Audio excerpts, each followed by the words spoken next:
Praise the Lord. கர்த்தரும் இரட்சகருமாகிய இயேசு கிறிஸ்துவின் இனிய நாமத்தினாலே உங்கள் அனைவருக்கும் என் அன்பின் வாழ்த்துக்கள்.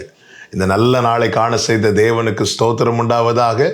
கர்த்தருடைய கிருபை உங்கள் அனைவரையும் சூழ்ந்து கொள்வதாக.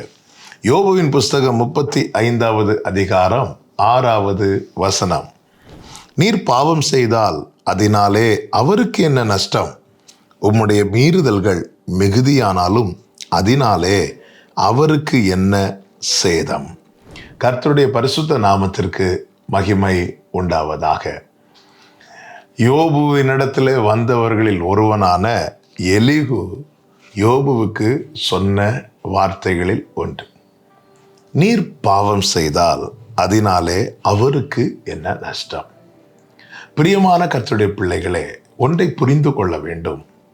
பாவமில்லா வாழ்க்கையை தேவன் நமக்கு தந்தது, நம்மை பாவமர கழுவி சுத்திகரித்தது, பாவத்திலிருந்து மீட்டு புதிய வாசலை கர்த்தர் காண்பித்து நீதியின் பாதையிலே நம்மை நடத்துவது நம்முடைய நன்மைக்காக. காரணம், வேதம் தெளிவாய் சொல்லுகிறது, பாவம் செய்கிற ஆத்துமா சாகும் என்று. அந்த அழிவிலிருந்து நாம் காக்கும்படியாக தான் நமக்கு பாவ மன்னிப்பை தந்து, நமக்கு ஒரு புதிய துவக்கத்தை தந்து, பரிசுத்த பாதையை நியமித்து அதிலே நடத்துகிறார்.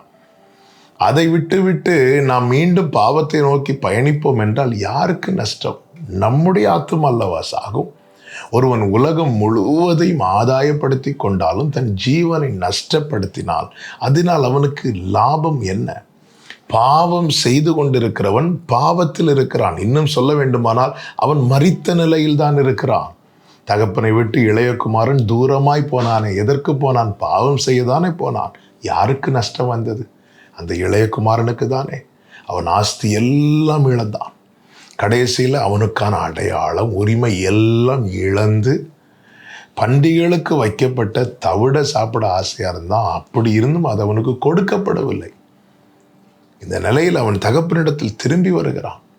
தகப்பன் நஷ்டப்பட்டவனாய், எல்லாம் இழந்தவனாய் அங்கு இருக்கவில்லை. மகன் இல்லை என்கிற வேதனையில் இருக்கிறான்.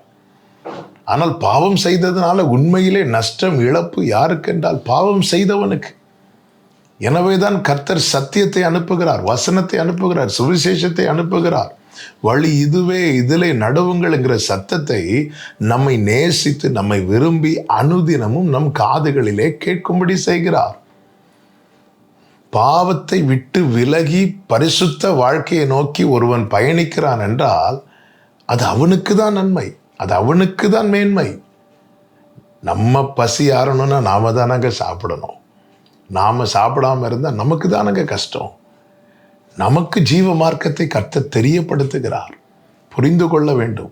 யாரையோ வேதனைப்படுத்த அல்லது நான் நினைச்ச ஒரு காரியம் நடக்கல, அதனால நான் துன்மார்க்கமாய் நடப்பேன் என்று நடந்தால் யாருக்கு நஷ்டம்? நமக்கு தானே. பாவம் செய்கிற ஆத்துமா சாகும்.